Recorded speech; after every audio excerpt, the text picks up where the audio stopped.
কি বললো সেটা যার যার ব্যাপার। আপনার জীবন পুরোটাই আপনার। নিজেকে নিয়ে ভাবুন আর নিজেকে নিয়ে এগিয়ে চলুন।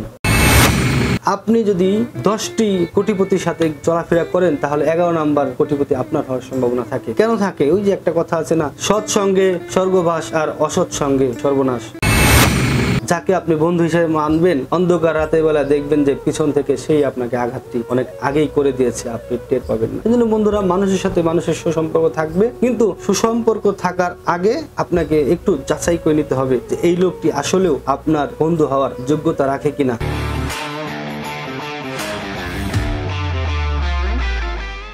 হ্যালো বন্ধুরা, আসসালামু আলাইকুম। কেমন আছেন সবাই? আশা করি বেশ ভালো আছেন। আলহামদুলিল্লাহ, আল্লাহর রহমতে আমরা বেশ ভালো আছি। বন্ধুরা, আজকে যে বিষয়টি নিয়ে কথা বলবো সেটি হচ্ছে নিজেকে নিয়ে এগিয়ে চলা। অর্থাৎ এই পৃথিবীতে এমন লোক আছে বেশি যারা কিনা পরনিন্দায় বেশি ভালোবাসে। অর্থাৎ নিজেকে নিয়ে না ভেবে অন্যকে নিয়ে ভাবে কিভাবে আরেকজনকে থামানো যায়, সেটা হচ্ছে তার স্বভাব। এদেরকে এড়িয়ে চলুন, এদেরকে বয়কট করুন। তারা কিন্তু হিংসাত্মক মানুষ হয়ে থাকে। জ্ঞানীরা বলেছেন, আপনি যদি 10টি কোটিপতির সাথে চলাফেরা করেন তাহলে 11 নাম্বার কোটিপতি আপনার হওয়ার সম্ভাবনা থাকে। কেন থাকে? ওই যে একটা কথা আছে না, সৎ সঙ্গে স্বর্গবাস আর অসৎ সঙ্গে সর্বনাশ। তো এই কথাটি কিন্তু আমার কথা না, এই কথা যারা গবেষক ছিলেন অনেক গবেষণা করেই কিন্তু এই কথাগুলো তারা লিখেছেন। এজন্য আপনাকে এমন লোকের সাথে চলতে হবে যারা কিনা উপরেও যা ভিতরেও তা, তাদেরকে আপনার বন্ধু হিসেবে মানতে হবে। নয়তোবা যাকে আপনি বন্ধু হিসেবে মানবেন, অন্ধকার রাতের বেলা দেখবেন যে পিছন থেকে সেই আপনাকে আঘাতটি অনেক আগেই করে দিয়েছে, আপনি টের পাবেন না। এজন্য বন্ধুরা, মানুষের সাথে মানুষের সুসম্পর্ক থাকবে, কিন্তু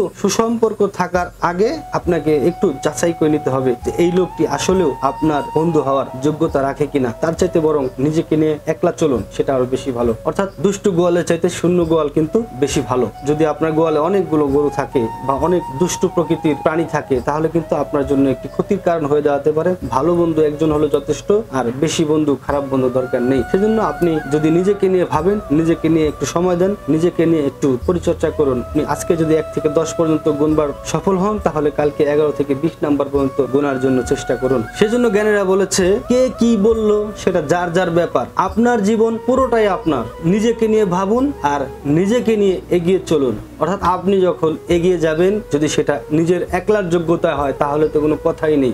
যখন আপনি নিজেকে নিয়ে অনেক দূর এগিয়ে যেতে পারবেন, সফলতার চূড়ান্ত পর্যায়ে, তখন দেখবেন আপনার আশেপাশে সামনে পিছে বন্ধুর অভাব নেই, আত্মীয় স্বজনের অভাব নেই। যে লোকটি একসময় আপনার নাম্বার ডিলিট করেছিল, সেই লোকটি একসময় অন্যের কাছ থেকে আপনার নাম্বার খুঁজে আপনাকে কল দিবে, আপনার খোঁজ খবর নিবে। এটি হচ্ছে পৃথিবীর অনেক ক্ষেত্রে বাস্তবায়ন এবং উদাহরণস্বরূপ। তো বন্ধুরা, আমি এক কথা বলতে চাই, আপনারা আপনার জায়গা থেকে ভালো থাকুন, সুস্থ থাকুন এবং প্রতিনিয়ত নিজেকে নিয়ে ভাবুন, নিজেকে নতুন করে গড়বার চেষ্টা করুন। আপনার প্রতি অনেক শুভকামনা। বন্ধুরা, বরাবর জন্য একটি কথা বলতে চাই, আপনারা যে যে পেশা রয়েছেন না কেন, সেই পেশাকে ভালোবাসুন, পেশার সাথে একটি সুসম্পর্ক তৈরি করুন। যেমনি করে মানুষের সাথে ভালোবাসা তৈরি হয়, ঠিক তেমনি করে পেশার সাথে গভীরতা, একটু প্রেম ভালোবাসা সৃষ্টি করুন, যাতে করে আপনার এই পেশায়, আপনার এই কর্মজীবনে কর্ম না করতে পারলে ভালো লাগে না। আমি একজনকে শুনেছিলাম যে তার যদি একদিন বন্ধ থাকে, তার নাকি ওই দিন শরীর অসুস্থ বোধ করে। আসলে এটা যারা কর্মজীবী মানুষ তারা বসে থাকতে পারে না, আর যারা বসে থাকে তারা কর্ম করতে পারে না। এই দুটি হচ্ছে অভ্যাস। আপনার অভ্যাস কর্মের সাথে মিশিয়ে নিন এবং কর্মকে ভালোবাসুন, কর্মের সাথে আনন্দ উপভোগ করুন। আপনার জন্য অনেক শুভকামনা এবং ভালোবাসা রইল। আপনি যদি সফল ব্যক্তি হন, তাহলে আপনার ব্যক্তি জীবনে পাবেন শান্তি এবং পারিবারিক জীবনে পাবেন সম্মান এবং সামাজিক জীবনে অনেক অনেক অনেক ভালোবাসা পাবেন। আপনি সবার ভালোবাসা পান, সেই ভালোবাসা আপনার প্রতি জানিয়ে এখন চলে যাচ্ছি, কিন্তু যাচ্ছি না। দেখা হবে খুব শীঘ্রই নতুন কোনো বিষয় নিয়ে। ততক্ষণ পর্যন্ত ভালো থাকুন, সুস্থ থাকুন। আল্লাহ হাফেজ।